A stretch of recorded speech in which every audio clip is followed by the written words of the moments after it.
بسم اللہ الرحمن الرحیم الحمد للہ رب العالمین والصلاة والسلام علی سید المرسلین محمد وعلی آلہ وصحبہ اجمعین رب اشرح لی صدری ویسر لی امری واحلل عقدۃ من لسانی یفقہوا قولی۔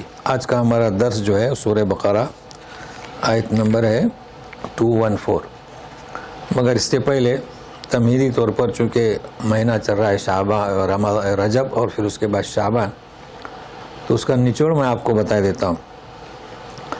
چونکہ ہمارے یہاں لوگ رجب، شعبان، رمضان 3 مہینے لگاتار روزے رکھتے ہیں، تو یہ کہاں سے انہیں دروازہ ملا؟ تصوف 3 مہینے لگاتار روزے، یعنی اللہ تعالیٰ نے تو 1 مہینے کے روزے فرض کیے ہیں نا، تو وجہ کیا ہے؟ کسی بھی حدیث کا وہ سہارا لے لیتے ہیں۔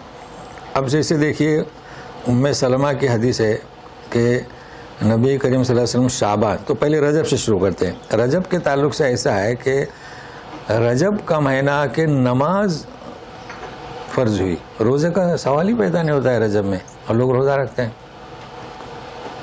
چلیے معراج کی تاریخ کو مقرر کرتے ہیں، اس سے بات نہیں، لیکن معراج کی شب کیا ہمیں ملا؟ روزے تو نہیں ملے نا، نمازیں ملی، تو روزے کا وہ تو مدینہ ہجرت کے بعد پھر رمضان مبارک کے روزے لاگو ہوئے ہیں، لہٰذا یہ ذہن میں رکھیں۔ اب رجب کا پورا مہینہ تو یہاں کے علماء جو ہیں وہ تو بدعت کہتے ہیں، کسی نے نہیں رکھا رجب کے مہینہ کا روزہ۔ اچھا، اب شعبان کے تعلق سے تو غلط حدیث کا سہارا لیتے ہیں۔ اب جیسے کہ شب برات مناتے ہیں، غلط حدیث کا سہارا، ایک ہی حدیث کو لے لیتے ہیں اس کا سہارا، تو کیا نبی کریم صلی اللہ علیہ وسلم نے اتنی اہم رات کو کیا چھپایا؟ تو بہرحال یہاں شعبان پورے روزے احادیث میں ہے کہ نبی کریم صلی اللہ علیہ وسلم نے نصف شعبان کے بعد روزے رکھنے سے منع کیا ہے۔ کیوں؟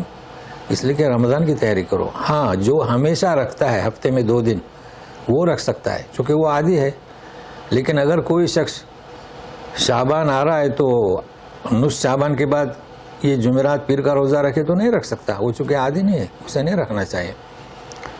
تو آخر کیوں منع کیا؟ اس حدیث کو نہیں شمار کرتے۔ اچھا، پھر ام سلمہ کی حدیث کا سہارا لیتے ہیں، اس کا بھی مفہوم بتلایا لوگوں نے، چونکہ یہاں کا محاورہ تھا کہ اگر زیادہ تعداد بیان کرنا ہے تو کامل بیان کرتے تھے۔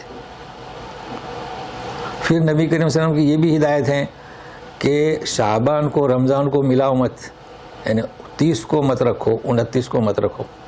30 کو کیوں مت رکھو؟ 30 شعبان کو یوم الشک آپ نے روزہ رکھا، ہو سکتا ہے ظہر میں اعلان کو چاند ہو گیا۔ 29 کو کیوں نہ رکھو؟ اگر آپ نے 29 کو روزہ رکھا ہے، شام کو چاند ہو گیا تو رمضان سے آپ نے اتصال یعنی ملایا، تو شعبان رمضان کو ملانا نہیں بلکہ فصل کرنا ہے۔ تو یہ احادیث ہیں۔ اب عائشہ صدیقہ کی ایک حدیث ہے کہ شہر کامل غیر رمضان کے آپ نے کبھی بھی روزہ نہیں رکھا، تو اس حدیث کو سارا کیوں نہیں لیتے؟ کبھی بھی پورے مکمل رمضان کے سوا صاف حدیث ہے، ولا صام شہرا کاملا غیر رمضان۔ اب ام سلمہ کی حدیث کا لوگ مطلب بتاتے ہیں، کئی چیزیں اس پر تحقیق ہے، اس کا مفہوم کیا ہے؟ اس کا مفہوم یہ کہ آپ اکثر شعبان میں روزے رکھتے تھے، اور اس کی وجہ بھی بتلائی، کیونکہ زوجات کے کچھ روزے قضا رہ جاتے تھے، وہ پورا کرتے تھے، تو آپ بھی ان کے موافقت میں۔ تو بہرحال یہ نوٹ کر لیں کہ مکمل روزے 3 مہینے کے یہ تو ہے ہی نہیں، نہ رجب کے ہیں اور شعبان کے بھی آپ رکھ سکتے ہیں، جیسے کہ جو جمعرات کو رکھتے ہیں، آپ سوچ رہے ہیں کہ اب رجب آیا ہے، شعبان آ رہا ہے، تو یہ روزے شروع کر سکتے ہیں بس، اور ایک مہینے کے 3 دن کے۔ تو اتنی نصیحت کافی ہے، انشاءاللہ اس پر عمل کریں اور اپنے ساتھیوں کو سمجھائیں۔ اب ہم توجہ کرتے ہیں اپنے درس کی طرف۔ اعوذ باللہ من الشیطان الرجیم۔ ام حسبتم ان تدخلوا الجنة ولما یأتکم مثل الذین خلوا من قبلکم مستهم البأساء والضراء وزلزلوا حتى يقول الرسول والذين آمنوا معه متى نصر الله ألا إن نصر الله قريب۔ تفسیر اور ترجمہ سے پہلے آپ کو ہم تجوید اور گرامر اس میں بتاتے ہیں. اب دیکھیے ولما یأتکم، ہم پڑھ رہے ہیں یأتکم، یعنی ہونٹوں کو ایسا کھول رہے ہیں، جبکہ اکثر پڑھتے ہیں ولما یأتکم، ہونٹوں کو اوپر کرتے ہیں. ایک ساتھ آئے ہیں مستم البأسا، دیکھو ب جبکہ پڑھتے ہیں با سا. اب دیکھیے سا میں ٹھیک ہے، سا اس طرح ہونٹ اوپر نیچے، تو ایسا کیوں ہو رہا ہے؟ اسے الفابیٹ کے جو حروف ہیں الف سے لے کے حمزہ تک، چاہے عربی کے ہوں چاہے اردو کے ہوں، اردو میں 4 زیادہ ہیں، وہ ٹا اور را اور دال، لیکن الف پہلے آتا ہے، حمزہ بعد میں آتا ہے. الف سمجھ ہی نہیں رہے ہم کہ الف کسے کہتے ہیں. الف کے ساتھ حمزہ کا معاملہ کرتے ہیں. بھائی الف تو آج ہم بتائیں کہ حمزہ اور الف میں فرق کیا ہے. اچھا، مشکل یہ ہوئی کہ ہمارے یہاں عجمی ہونے کے سبب جب بچوں کو پڑھاتے ہیں، دیکھیے آپ کو بھی یاد ہوگا، ہجے کرواتے ہیں تو الحمد، الف زبر لام ال، غلط، وہ الف ہے ہی نہیں، الف ہے ہی نہیں. الف کسے کہیں گے؟ ہم پڑھیں گے بسم اللہ الرحمن الرحیم الحمد، چونکہ وہ حمزۃ الوصل ہے. تو فرق کیا ہے الف میں اور حمزہ میں؟ الف کے اوپر اگر کوئی بھی حرکت ہے، اب حرکت نیچے بھی ہوتی ہے زیر، وہ الف نہیں، یہ نوٹ کر لیں. جس الف پر کوئی بھی حرکت ہو وہ الف نہیں، وہ حمزہ ہے. تو کیا ہونا چاہیے؟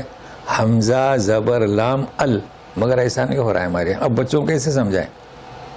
اچھا اب دیکھیے، اب یہ یأتکم الف پر حمزہ ہے تو یہ الف نہیں ہے، یہ تو کیسے پڑھیں گے؟ یہ یعنی یا نہیں. اچھا یأتکم. اب آئیے ب سا، ب سا، با زبر حمزہ ب، آگے ہے سا، یہ الف ہے. تو الف کسے کہیں گے؟ جس پر کوئی حرکت نہیں، یہ الف. پڑھا کب جائے گا؟ ممکن کب ہے؟ جبکہ اس کے پہلے زبر ہو. تو دیکھو سین پر زبر ہے، سا. الف کا مخرج کیا؟ جوف دہن، منہ کا خالص سا. دیکھیے سا، یہ جو مد ہے وہ حرکت نہیں ہے، یہ تو ہماری سہولت کے لیے لگا دیے، ورنہ جب قرآ پڑھتے ہیں تو کیا اتنے مدوں کو یاد نہیں کیا انہوں نے؟ گرامر کمپیوٹر بتاتا ہے. ہم نے کہا سا آگے حمزہ ہے، مد ہوا. الف اس کے پہلے زبر ہو، اس کے بعد میں حمزہ ہے تو مد ہوتا ہے. دیکھیے سا شا، نہیں تو مد یاد کیسے رکھیں گے جی؟ تو اب دیکھیے آپ نے الف میں اور حمزہ میں فرق کیا ہے.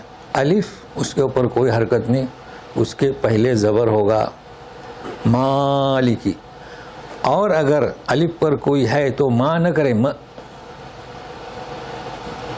جیسے ب، بس یہ فرق ہے. یعنی حمزہ ہو تو زبر کے لیے اس طرح ہونٹ ب، اور الف ہے تو با.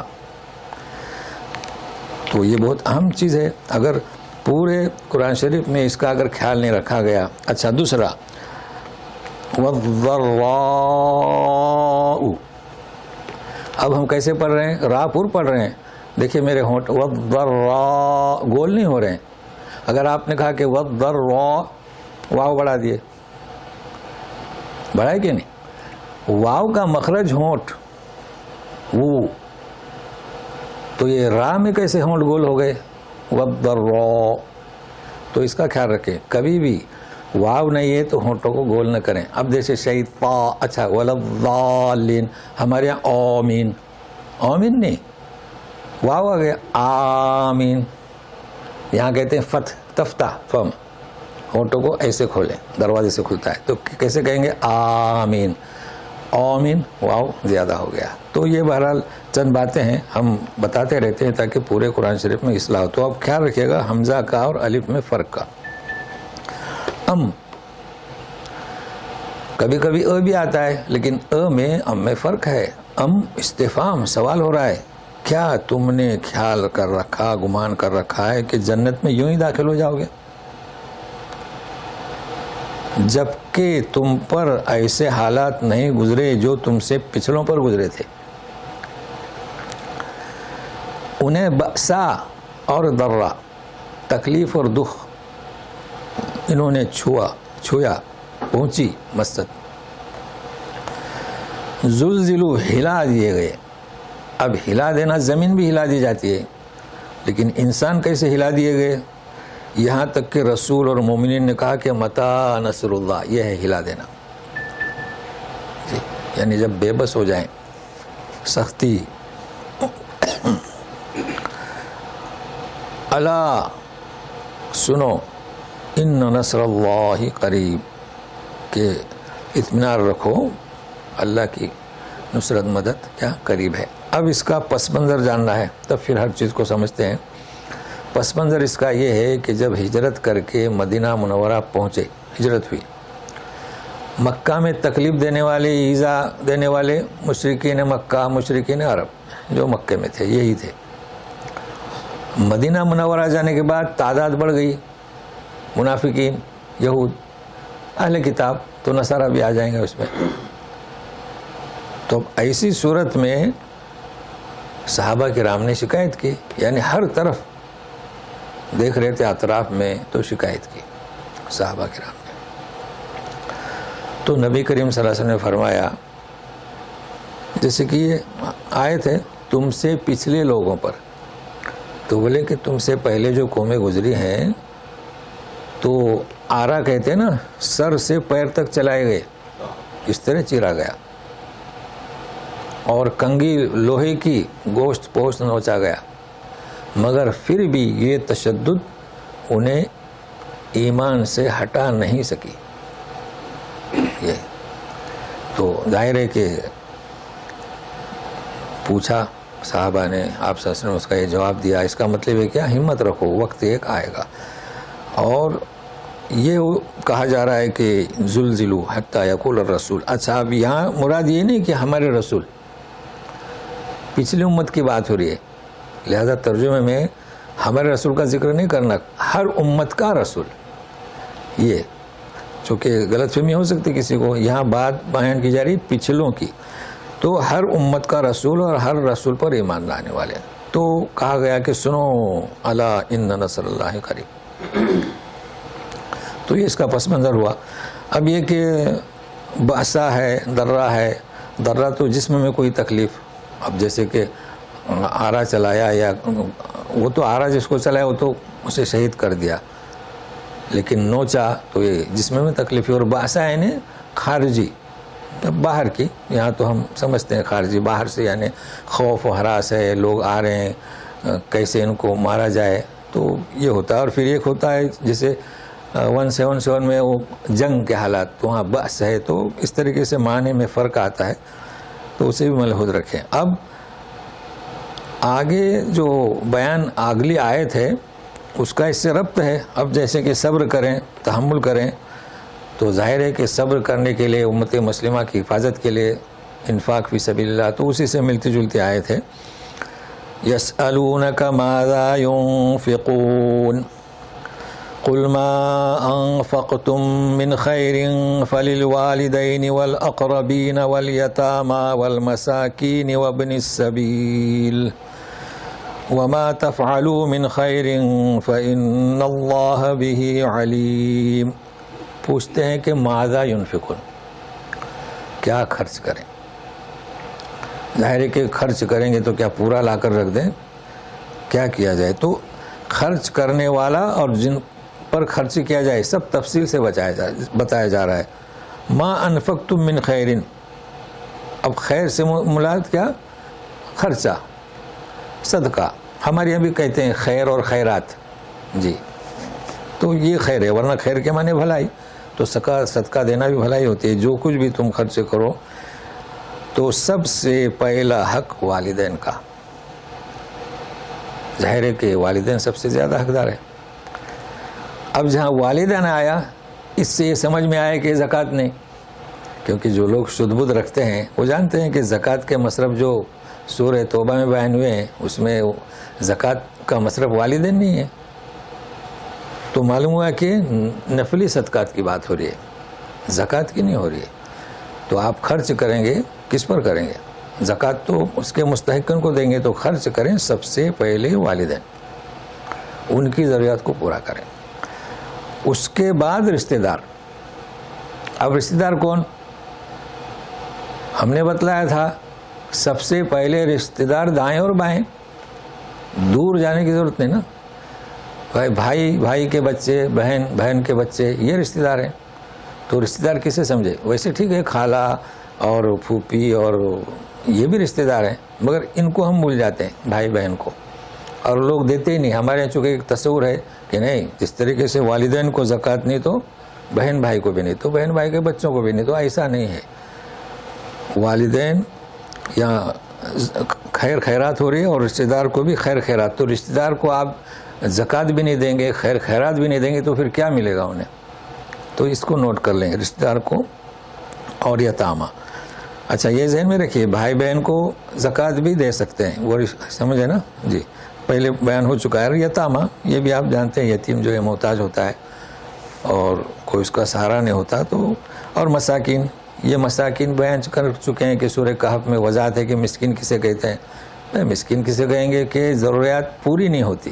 پہلا نمبر فقیر کا ہے، دوسرا مسکین کا ہے.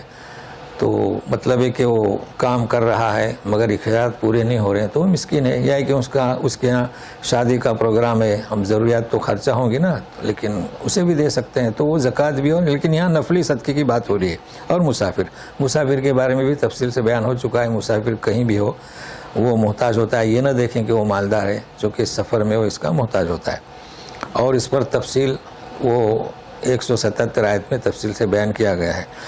جو بھی تم من خیرن بھلائی کا کام کرو یا ہے کہ خرچ کرو، اللہ تعالیٰ اسے خوب جانتا ہے. چونکہ بات چل رہی کس کی؟ خرچ کرنے کی. تو خرچ کرنا بھی بھلائی ہے. اب اس کے بعد جو دوسری آیت آ رہی ہے اس کا پس منظر دوسرا ہے. تو پہلے آیت پڑھتے ہیں. کتب علیکم القتال وهو کرہ لکم وعسى أن تكرهوا شيئا وهو خير لكم وعسى أن تحبوا شيئا وهو شر لكم والله يعلم وأنتم لا تعلمون. بات تو چلیے قتال سے کہ تم پر قتال یعنی جنگ لاگو کر دیا گیا، فرض کیا گیا، جبکہ وہ تمہیں ناپسند ہے. ظاہر ہے کہ جنگ تو ناپسند ہی ہوگی. اب فرماتے ہیں اللہ تعالیٰ کا قریب ہے، یعنی ہو سکتا ہے کہ جو چیز تمہیں ناپسند ہو وہ تمہارے لیے بہتر ہو، ایک چیز، اور جو چیز تمہیں پسند ہو وہ تمہارے لیے بری ہو. اللہ تعالیٰ جانتا ہے، تم نہیں جانتے. یہ قاعدہ بیان کیا جا رہا ہے. تو قاعدے سے پہلے جنگ کی بات ہو رہی ہے. دیکھیے جنگیں ہوئی. سب سے پہلی جنگ بھی آپ جانتے ہیں جنگ بدر کی، کہ صحابہ کس لیے نکلے تھے؟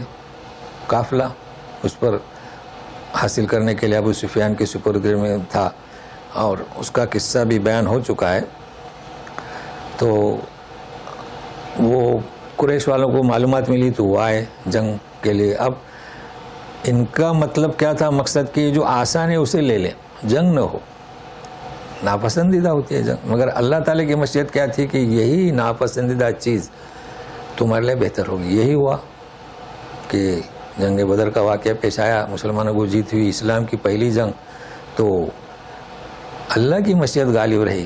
فائدہ اسی میں تھا کہ سب روب کھا گئے کہ غریب اور ہجرت کے وہ لوگ مدینہ میں گئے اور عربوں کو، کفار کو جو طاقتور قوم تھی، شکست دے دی. تو یہ ہے. لیکن اب یہ تو اس کا پس منظر ہے. لیکن اب یہ آیت ہمارے لیے ہم کس طرح سے اپنائیں. کوئی بھی کام آپ ہوں ہم ہوں، آپ جانتے ہیں کہ ہماری جو پسند ہے اس کے موافق نہیں ہوتا. کئی لوگوں کو ہم نے دیکھا ہے. آپ نوکری کے تعلق سے دیکھیں، جس کے پیچھے آپ لگے رہتے ہیں وہ نہیں ملتی. یا کہ کوئی خرید رہے ہیں کوئی باغیچہ، کوئی بلڈنگ، تو جو آپ کو پسند ہے وہاں کچھ رکاوٹ آ جاتی ہے، نہیں ملتی.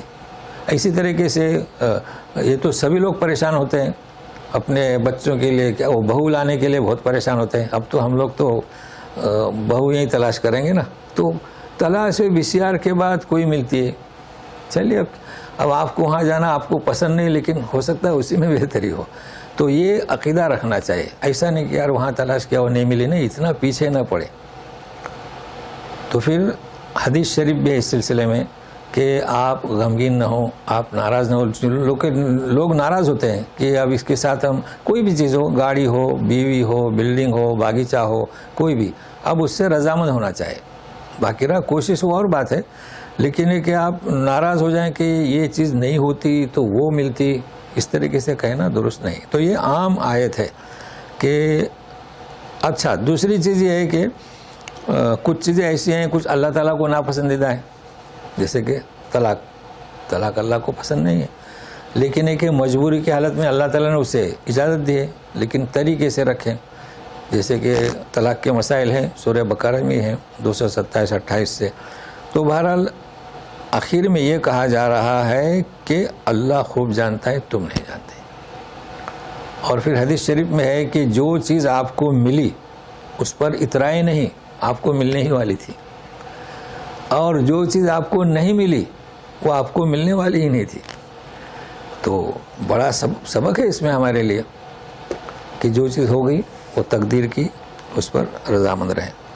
اب دوسرا پس منظر، يسألونك عن الشهر الحرام قتال فيه قل قتال فيه كبير وصد عن سبيل الله وكفر به والمسجد الحرام وإخراج أهله منه أكبر عند الله والفتنة أكبر من القتل ولا يزالون يقاتلونكم حتى يردوكم عن دينكم إن استطاعوا ومن يرتد منكم عن دينه فيمت وهو كافر فأولئك حبطت أعمالهم في الدنيا والآخرة وأولئك أصحاب النار هم فيها خالدون. اس کا پس منظر یہ پوچھتے ہیں آپ سے شہر الحرام قتال کرنے سے. یہ کون پوچھتے ہیں؟ منافقین، یہود، مشرکین. کہ آیت نازل ہوئی کہ مقدس مہینے رجب، ذی-القعدہ، ذی-الحجہ، محرم ہے نا، شہر المحرم حرام، اور پھر اس میں قتال. اب وہ پوچھ رہے ہیں یعنی تنقیدی طور پر، تو ذہن میں رکھیے. تو اس کا پس منظر پیش کرتے ہیں. کوئی معلومات کے لیے نہیں پوچھ رہے ہیں. ہوا یہ کہ نبی کریم صلی اللہ علیہ وسلم نے چند اشخاص کو مکے کی طرف بھیجا کہ ان کی حرکت پر نظر رکھیں. اب اتفاق سے ایسا ہوا کہ ظاہر ہے کہ وہ ایک دن کا سفر نہیں تھا نا، خیال میں نہیں رہا کہ کون سا مہینہ ہے. تو تجارتی قافلہ تھا، اس کو پکڑا، مال حاصل کیا، اور ایک شخص کو، یعنی وہ مکے کا ہی تھا، کلا مار دیا بس.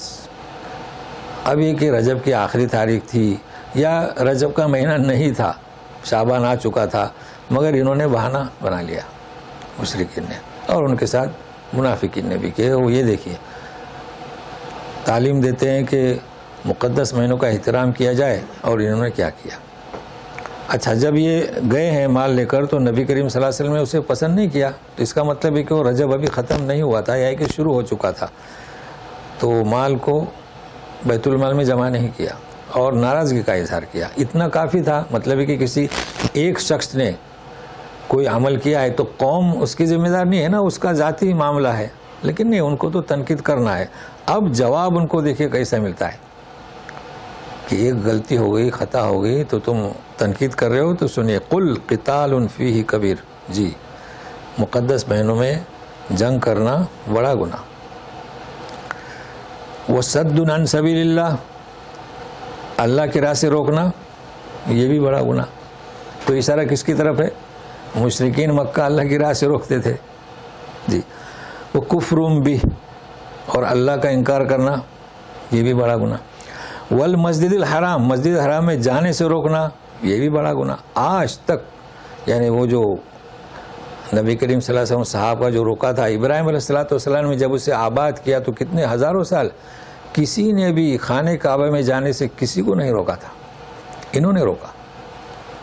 تو دیکھیے کیسا کہا جا رہا ہے، وہ اخراج اہلی منہ اکبر عند اللہ، مکہ والوں کو مکے سے نکال دیا، یہ بھی بڑا گناہ۔ تو دیکھیے کتنے گناہ بتا رہے ہیں۔ آپ کہتے ہو کہ مقدس مہینے میں کسی نے کسی کو قتل کیا، وہ بھی خطا سے، وہ بڑا گناہ، تو یہ کیا ہے؟ کیسے جواب ملا؟ اچھا آپ سنیے، مزید کہہ رہے ہیں والفتنۃ اکبر من القتل، فتنہ قتل سے بڑھ کر ہے۔ اب جانتے ہیں فتنہ، جیسے کہ کوئی شخص ادھر کی بات ادھر کرے اور فتنہ کرے، تو قتل میں ایک مثال دی جا رہی ہے۔ اس کا مطلب یہ نہیں کہ قتل آسان ہے، کسی کو قتل کرو آسان ہے، یہ نہیں کہ فتنہ لوگ معمولی سمجھتے ہیں کہ فتنہ لگا دیا بھائیوں میں یا جماعتوں میں فتنہ لگا دیا، تو انہیں معلوم ہونا چاہیے کہ اس کا اثر کافی دور تک چلا جاتا ہے، اور جو قتل کا جو اثر ہوتا ہے اس سے بڑھ کر یہ بھی۔ تو بتایا جا رہا ہے کہ کتنا یعنی بڑا گناہ ہے یہ فتنہ کرنا، قتل سے بھی زیادہ۔ ولا یز، اب مسلمانوں کو ہدایت دی جا رہی ہے، یہ تم سے برابر جنگ کرتے رہیں گے یہاں تک کہ تمہارے دین سے تمہیں لوٹائیں، اگر وہ طاقت رکھتے ہیں اس بات کی۔ یہ کچھ سمجھنے کے لیے سوال نہیں کر رہے ہیں۔ اب یہاں ارتداد ایک لفظ ہمارے یہاں ہے، مرتد ہونا، تو اس کی یہاں بات ہو رہی ہے۔ وَمَن يَرْتَدِدْ مِنْكُمْ عَنْ دِينِهِ، جو شخص تم میں سے مرتد ہو جائے۔ مرتد کسے کہیں گے؟ بھائی ایمان کے دائرے میں داخل ہوا اور چند دن کے بعد ایمان کا انکار کر کے پرانے دین میں چلا گیا، اسے کہیں گے مرتد۔ تو اس کی تو بڑی سزا ہے بھائی۔ ایک شخص پہلے سے کافر ہے، اسے ہم کچھ نہیں کہتے، صرف دعوت دیتے ہیں، اس کو اختیار ہے کہ تو مانے نہ مانے۔ خود اللہ تعالیٰ نے فرمایا کہ اما شاکرا و اما کفورا، تو ہم کون ہوتے ہیں؟ لیکن مرتد کے لیے ایسا نہیں، اس کو 3 دن کی مہلت دی جائے گی۔ ایمان لایا اور پھر مرتد، اگر وہ مانتا ہے تو ٹھیک ہے معاف، نہیں تو پھر اس کی گردن اڑا دی جائے گی۔ یہی سلسلہ چلتا آ رہا تھا اور اب بھی یہی ہوتا ہے۔ آپ نے دیکھا ہوگا یہاں کوئی نبوت کا دعویٰ کرنے والے آتے ہیں، گرفتار کرتے ہیں، توبہ کا موقع دیتے ہیں، نہیں تو پھر ان کے لیے سزا ہے۔ تو یہ ہے مرتد۔ اب یہ کہ آج کل کا ماحول ایسا ہے، پتہ نہیں، کچھ ہماری مسلم بچیاں چلی جا رہی ہیں، اب وہ کیسی جا رہی ہیں پتہ نہیں، غیروں کے ساتھ، کیا وہ تقریباً جی پیسے کے لیے جاتی ہیں۔ تو آخر وہی ہوا، چونکہ دین پر چلنا ان کے لیے پھر ممکن نہیں ہے، تو ایسا تو نہیں ہو سکتا کہ وہ اپنی دین پر چلیں، وہ ان کے ایسا تو ہوا ہی نہیں ہے، وہ مرتد کے برابر ہے۔ بہرحال اس کی سزا دیکھیے، وَمَن يَرْتَدِدْ مِنْكُمْ عَنْ دِينِهِ، تم میں سے کوئی اب مرتد ہو جائے، یا کہ ترجمہ کریں پھر جائے تم میں سے اپنے دین سے، اس کی موت ہو جائے کفر کی حالت میں، ٹھیک ہے، توبہ کر لیا، تو دیکھیے فَأُولَئِكَ حَبِطَتْ أَعْمَالُهُمْ فِي الدُّنْيَا وَالْآخِرَةِ، ان کے اعمال دنیا و آخرت میں ضائع ہو گئے۔ دیکھیے ایک کافر آدمی ایمان لاتا ہے تو اس کے سارے گناہ مٹا دیے جاتے ہیں۔ اب اگر کوئی شخص ایمان لایا تو اس نے نیکیاں بھی تو کی ہوں گی نا، مرتد ہو گیا تو اس کی نیکیاں سب ختم، یہ مسئلہ ہے۔ نہیں تو اس نے نمازیں پڑھی ہوں گی، حج کیے ہوں گے، خیرات کیے ہوں گے، نہیں، سب مٹا دیے جائیں گے۔ یہی لوگ دوزخ والے ہیں، اس میں ہمیشہ ہمیشہ رہیں گے۔ تو یہ آج پس منظر الگ الگ ہیں۔ اب اسی تعلق سے ہے کہ وہ جو تانا دیتے تھے اور بھی بہت کچھ کہتے تھے، سنیے۔ اچھا ایک چیز ہے البتہ اس میں، یہ جو ہماری بچیاں جو جا رہی ہیں نا، تو وہ اس کی وجہ ہے کہ ہماری تربیت صحیح نہیں ہے نا، کیونکہ ہم ان پر دیکھ ریکھ نہیں رکھتے۔ بھائی تربیت ہونی چاہیے نا، کہ اسلام کی اہمیت انہیں بتانی چاہیے کہ اگر کوئی تلوار کی نوک پر بھی اگر آپ سے کہتا ہے تو آپ اپنے اسلام سے نہ پھریں، البتہ اجازت دی گئی ہے بچنے کے لیے۔ تو وہی لڑکیاں جا رہی ہوں گی، چاہے پیسے کی لالچ میں جائیں، چاہے اور کسی طریقے سے، جن کی تربیت نہیں ہوئی، ورنہ آج کل کی وہ بہت قصہ چل رہا ہے مشہور، آپ دیکھتے ہوں گے، وہ بھی تو ایک تربیت ہے کہ اللہ اکبر کی آواز لگاتی ہے۔ تو بہرحال اس پر محنت کرنی چاہیے ہمیں کہ ہمارے معاشرے میں کئی لڑکیاں ایک تعداد بتائیے، میں اس کو بیان نہیں کرتا چونکہ وہ تعداد صحیح ہے یا زیادہ ہے، ہمارے یہاں کے جو نعمانی صاحب نے بتائی ہے، واللہ عالم بہت بڑی تعداد بتائی ہے کہ اتنی لڑکیاں مرتد ہوئی ہیں۔ بہرحال اللہ تعالیٰ امت مسلمہ کی حفاظت کرے۔ ان الذين آمنوا والذين هاجروا وجاهدوا في سبيل الله اولئك يرجون رحمت اللہ واللہ غفور رحیم. دیکھیے رحمت عرب لوگ گول تا سے لکھتے ہیں، ہمارے یہاں کے لمبی تا سے لکھتے ہیں دونوں، تو یہ گنجائش ہے. ہم لوگ لکھتے ہیں وہ بھی صحیح ہے، مگر یہاں والوں کو جب آپ لکھیں گے تو اس تا سے نہ لکھیں، وہ فوراً وہ پریشان ہوتے ہیں. جیسے کہ نعمت یا رحمت اور جگہ وہ یہی تا کو لکھیں، وہ گول والی مدور کہتے ہیں. جنہوں نے ایمان لایا اور ہجرت کی اور اللہ کی راہ میں جہاد کیا. دیکھو ایمان لائے، ہجرت کی، جہاد کیا اللہ کی راہ میں. اچھا اس کے باوجود یرجون رحمت اللہ، گھر سے نکلے، اپنا پیارا وطن ہم کہیں گے، اور جائیداد، باغات، مکانات سب چھوڑ کر آ گئے. جاہدو سبیل اللہ کا مطلب کیا؟ جد و جہد. یعنی انسان جہاد کا مطلب یہ نہیں کہ تلوار لے کے نکلے، جد و جہد، ہر وقت وہ اسی فکر میں رہے کہ دین کی دعوت دے. یہ ہے اب جیسے کہ ہم آپ لوگ لگے ہوئے ہیں، ہم دوسری کتابیں نہیں پڑھتے، قرآن میں لگے ہوئے ہیں، یہ بھی جد و جہد میں ہے. تو مجاہد کسے کہیں گے کہ لگے رہے دین کے کام میں. یعنی ایسا نہیں کہ ایک مہینے کیا پھر چھوڑ دیا، نہیں، مسلسل لگے رہے تو اسے کہیں گے مجاہد. تو قرآن اور حدیث سیاح سے بڑھ کر اور کیا ہے ہمارے پاس کہ ہم اس کے پیچھے محنت کریں.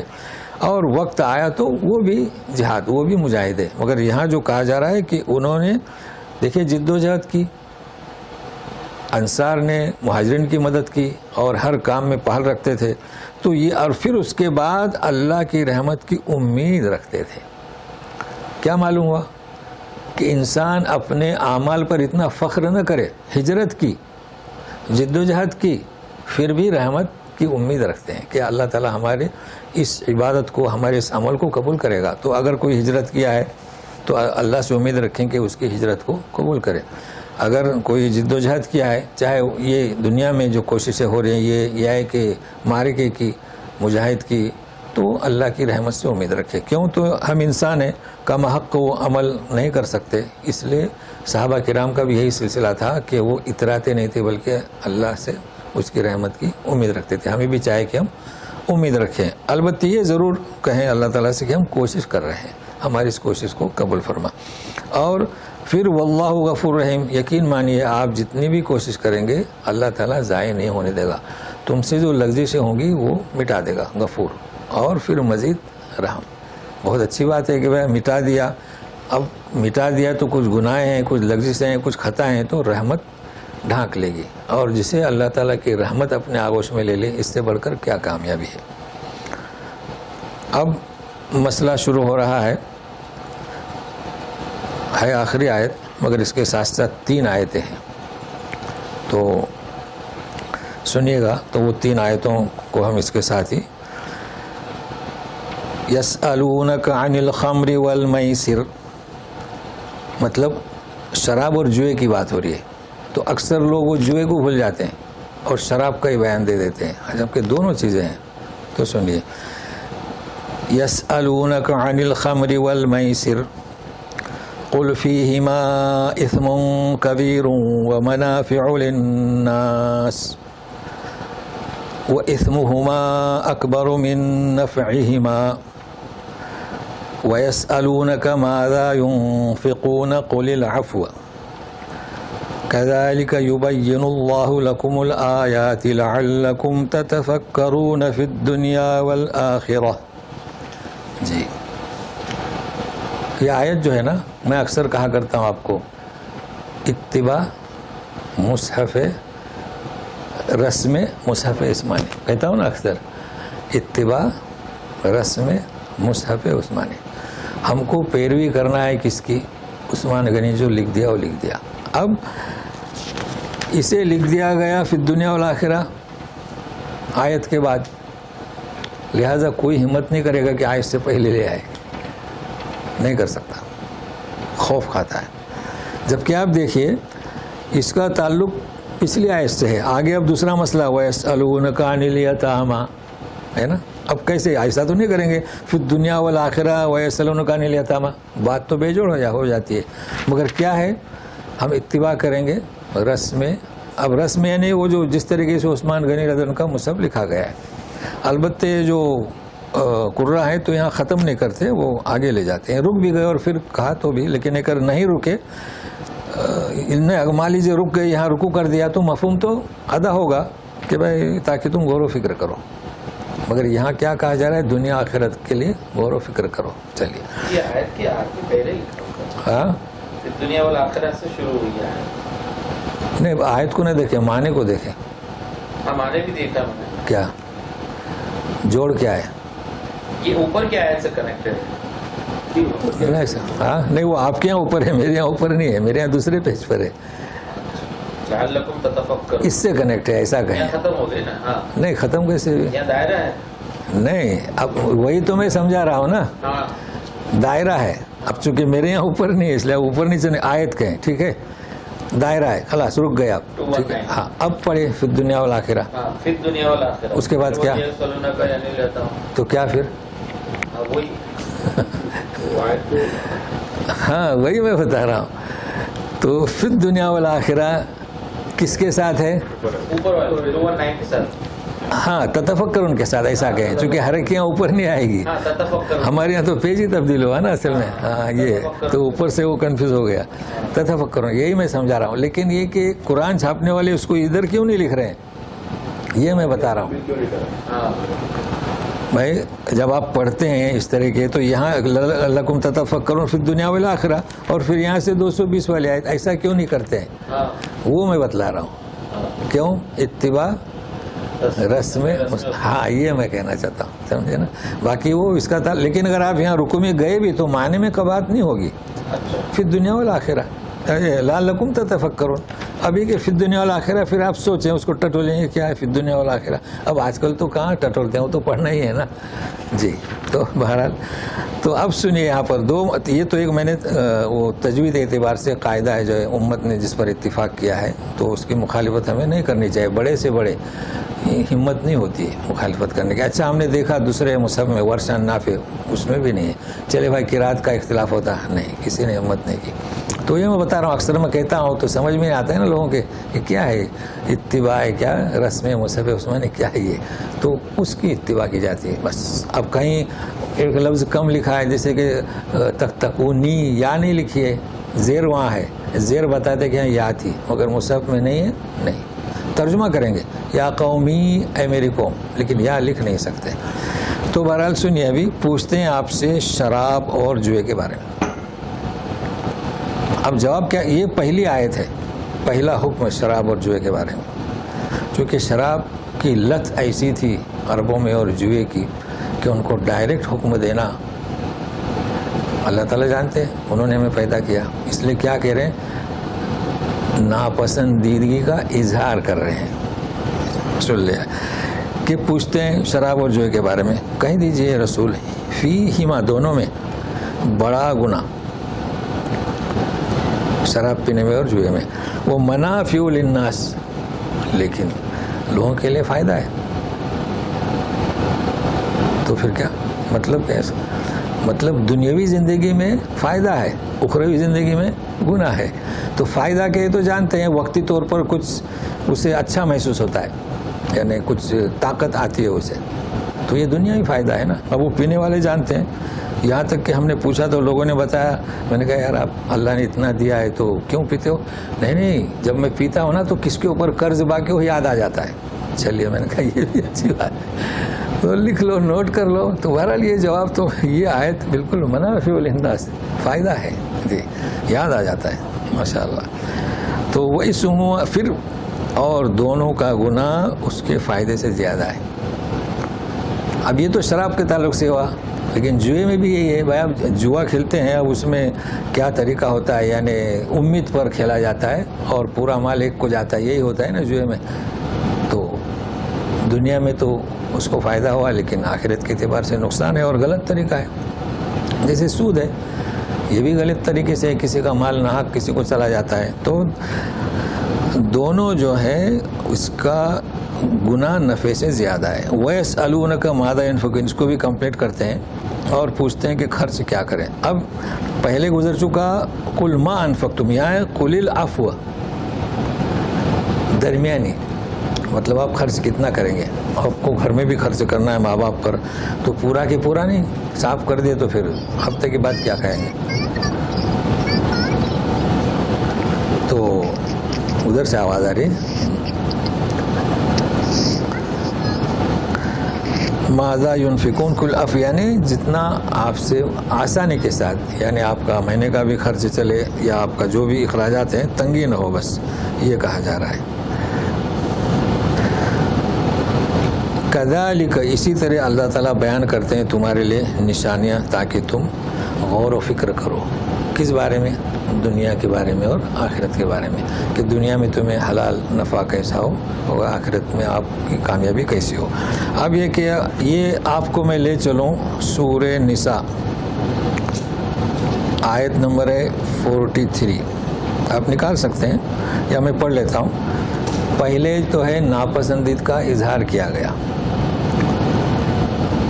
پھر جو ہے یوں کہا گیا کہ یا ایھا الذین آمنوا لا تقربوا الصلاة وانتم سکارى حتی تعلموا ما تقولون. دوسرا حکم آیا کہ تم نشے کی حالت میں نماز کے قریب مت جاؤ. اب اگر کوئی شخص معمولی سا ہلکا پھلکا مطالعہ کرے تو وہ تو کہے گا ارے شراب حرام کہاں ہے، یہ تو نماز سے پہلے پینا جائز ہے، یہی کہے گا نا. تو پورے قرآن شریف کا مطالعہ کرنا چاہیے. جیسے کہ ابھی شعبان اور رجب کے بارے میں لوگ اپنے پسندیدگی کے مطابق کسی ایک حدیث کا سہارا لے کے بس اس پر عمل کرتے ہیں، تو ایسا نہیں ہے. چونکہ اللہ تعالیٰ خالق وہ جانتے تھے کہ ان پر شاق گزرے گا، اس لیے پہلے کس کا ناپسندیدگی کا اظہار کیا. پھر ایک وقت میں چونکہ نماز ہو رہی تھی، نشے میں تھے، وہ بڑا قصہ تفصیل سے میں قدر اختصار سے، تو آیت الٹی سلٹی ہو گئی. اب ان کے سامنے بھی تھا نا کہ ہاں تو حکم دیا گیا بھائی نماز کے قریب نہیں جانا، تو سب رک گئے. اب ظہر کو جانا ہے تو اس حساب سے بند کر دیے شراب پینا، لیکن یہ بھی وقتی طور پر ہوا. اب آپ جائیے گا سورہ مائدہ میں، کیا؟ ہاں سورہ مائدہ میں 90 نمبر آیت میں جائیے گا. 90 آیت نکالیے سورہ مائدہ، 90 نمبر آیت ملی؟ ہاں جی مل گئی. اس میں کیا ہے 90 نمبر آیت میں؟ اس میں یا ایھا الذین آمنوا انما الخمر والمیسر کیا رجس من عمل الشیطان فاجتنبوہ. ہاں بعد آ جاؤ، دیکھو یہ تیسرا حکم ہوا. خلاص اب بڑی تفصیل ہے کہ جب یہ حکم ہوا فاجتنبوہ لعلکم تفلحون، تو سب جو شرابیں تھیں اس وقت تو کیسا تھا اس وقت ہمارے یہاں تو عموماً بہرحال جو بھی اس کے برتن تھے، مٹکے کہیں جو بھی ہو، مدینہ کی گلیوں میں بہہ گئے جی. اور پھر اگلی آیت ہے کہ انما یرید الشیطان یوقع بینکم العداوۃ والبغضاء فی الخمر والمیسر ویصدکم عن ذکر اللہ وعن الصلاۃ فہل انتم منتہون. کیا آپ بھی باز نہیں آؤ گے؟ حضرت عمر رضی اللہ عنہ فوراً بول پڑے، حالانکہ وہ تو شراب نشے کو ہاتھ نہیں لگا، اس طرف مائل نہیں تھے وہ کہ بھلا کیوں نہیں جی. تو یہ 3 آیتیں ہوئیں. تو یہاں جب ہم یہاں اس کا پس منظر ہم نے جان لیا تو انشاءاللہ آئندہ آپ صرف حوالہ دینے کی ضرورت رہے گی. لیکن ایک پھر مسئلہ ہے کہ کچھ نئے لوگ بھی ہوتے ہیں نا، تو مختصر سا اس کو پورا کور کریں گے. تو بہرحال اب رہا سوال کہ یہ شراب جو ہے اور جوا، اب اس کی قباحت پیش کرنا ہے. تو اس میں ایک چیز معلوم ہوئی کہ اللہ تعالیٰ بتدریج احکام نازل کرتے ہیں، ہے نا. اللہ تعالیٰ نے بتدریج قرآن کو نازل کیا. اب جب اللہ تعالیٰ بتدریج تو ہم بھی بتدریج، دیکھو پڑھتے ہیں، ہم پڑھاتے ہیں ایک ساتھ نہیں، سارا پڑھ لیا ایک ساتھ میں نہیں، بتدریج. تو نبی کریم صلی اللہ علیہ وسلم بھی خواتین ہیں، اس طرف درس وغیرہ جاتے تھے تو وہ ہفتے میں، ایسا نہیں کہ روزانہ، تو ہر چیز بتدریج ہونی چاہیے. اچھا جوئے کی قباحت لوگ زیادہ بیان نہیں کرتے، شراب کی زیادہ بیان کرتے ہیں. چونکہ اب جیسے دیکھیے شراب کو ام الخبائث کہا گیا ہے. خبائث خبیث کی جمع ماں، کیونکہ جو کام انسان نہیں کر سکتا وہ شراب پینے کے بعد کرتا ہے. مان لیجئے کہ کسی شخص سے کہا جائے کہ بھائی چلو فلاں کا مرڈر کر دو، تو وہ ڈرے گا. ہے کوئی پیسے لے کر وہ کرے گا، لیکن وہ ڈرے گا. کہے گا کہ چلو اس کے ساتھ بدفعلی کرو یا کہ زنا کرو، تو بھی وہ سوچے گا میں کیوں کروں. اب اگر اس کو شراب پلا دی گئی تو سوچے گا شراب پینے کے بعد تو کیا، لیکن ایسا نہیں، شراب پیا تو سب کرے گا، پھر کرے گا. ایسا ہوا ہے، واقعات بیان ہوئے ہیں، قصے ہوئے ہیں کہ شراب پینے کے بعد سب کچھ کر دے گا، وہ زنا بھی کرے گا، بدفعلی بھی کرے گا اور قتل بھی کرے گا. تو اس لیے اسے ام الخبائث، جب آپ اس کا عنوان دیکھیں گے تو اس قسم کے لوگوں نے باب باندھے ہیں. اب اس کے ساتھ پھر آتا ہے کہ کیا خرچ کریں، وَيَسْأَلُونَكَ مَاذَا يُنْفِقُونَ، تو کہا جا رہا ہے کہ عفو یعنی کہ جتنا آپ سے ہو سکے. اگر آپ نے کم خرچ کیا ہے تو گھر والوں کو پھر تکلیف ہوگی. ابھی عام خرچ کی بات ہو رہی ہے، اپنے آپ پر، بچوں پر، بیوی پر. اور یہ میں نے بخل کی تعریف آپ کو بتایا ہوں کہ بخل جو ہے وہ کئی قسم کا ہوتا ہے. ایک تو بخل یہ ہے کہ انسان لوگوں کو نہیں دیتا ہے کسی کو، مگر ایک بخل ہے کہ ضروریات پر بھی خرچ نہیں کرتا. تو بخیل دو قسم کے ہیں نا، بھائی مال ہے اس کے پاس لیکن پیسہ دولت ہونے کے، اور ایسے ہیں لوگ دیکھے گئے کہ نہیں، وہ کھانے سے بھی بچتے ہیں کہ مال ان کا خرچ ہو جائے گا، اور کچھ لوگ کھاتے پیتے ہیں لیکن دوسروں کو دینے سے بچتے ہیں. تو یہاں یہ کہا جا رہا ہے کہ عفو، درمیانی راہ اختیار کریں، نہ آپ کو تکلیف ہو اور نہ آپ کو پھر دوسروں کی طرف ہاتھ پھیلانا پڑے. اس لیے کہ آپ نے جو ہے خرچ کر دیا بلا حساب کے تو پھر دوسروں کی طرف ہاتھ بڑھانا پڑے گا، قرض لینا پڑے گا. یہ قرض بھی عجب چیز ہے، اگر ایک دفعہ قرض لے لیا تو پھر وہ ہمیشہ قرض کے نیچے دبا رہے گا. اس لیے نصیحت کی جا رہی ہے کہ درمیانہ روی اختیار کریں. اللہ نے جسے جتنا دیا ہے اتنا خرچ کریں. اب اسے کیا ضرورت ہے کہ مالدار لوگوں کا دیکھے، ویسے کپڑے پہنے. تو اللہ تعالیٰ اسی طریقے سے تمہارے لیے کھول کھول کر بیان کرتے ہیں احکام. دیکھیے کتنے کھول کھول کر بیان کیے. کوئی بھی سوال ہو تو اس کا جواب تفصیل کے ساتھ، کہیں جواب کہیں سوال. جیسے قیامت کا کس نے سوال کیا تو بھائی قیامت کا سوال کیوں کر رہے ہو، کب آئے گی، وہ آئے گی کس نوعیت کی، کیا ہولنا کی ہوگی. نبی کریم صلی اللہ علیہ وسلم سے پوچھا گیا تھا کہ قیامت، تو بولے تیاری تو نے کیا کی ہے. تو یہ ضروری نہیں کہ ہر سوال کا جواب دیا جائے، لیکن کلام پاک ایک جامع یہ کلام ہے، اور اس مناسبت سے اب یہ کہ آپ اس کو پڑھ لیں کہ تاکہ تم غور و فکر کرو دنیا اور آخرت کے تعلق سے. پھر آئندہ جو ہے انشاءاللہ یتیم کے تعلق سے مسئلہ شروع ہوگا، چونکہ ہم 1.5 صفحہ ہو گیا. تو انشاءاللہ ساتھ میں رہیے گا، جڑے رہے گا. خاص کر پیغام اس میں یہی ہے، جو آج کل حالات چل رہے ہیں، اپنے بچوں کو سنبھالیے، کہاں جاتی ہیں. اور آج کل تو موبائل ملا ہے، کیا دیکھتی ہیں، کیا پڑھتی ہیں. تو انشاءاللہ ایسا موقع نہیں آئے گا، کیونکہ ارتداد بڑی مشکل ہے. دیکھیے اپنی بچے اگر ایک چلی گئی تو اس کی اولاد جو ہوگی وہ ہماری اولاد ہونے والی تھی نا. تو کوشش کریں، اس کے لیے ایک معاشرہ ہونا چاہیے، بلڈنگ میں، محلے میں مل کر کریں تو اس میں اللہ تعالیٰ کی مدد ساتھ میں رہتی ہے. اعوذ باللہ من الشیطان الرجیم.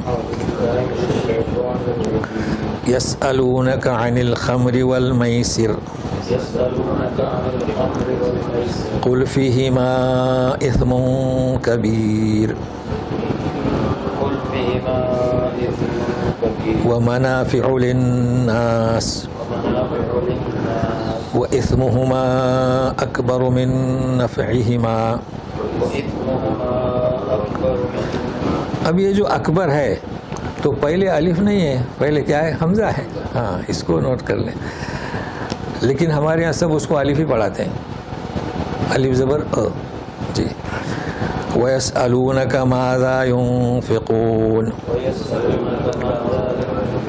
قُلِ الْعَفْوَ كَذَلِكَ يُبَيِّنُ اللَّهُ لَكُمُ الْآيَاتِ لَعَلَّكُمْ تَتَفَكَّرُونَ.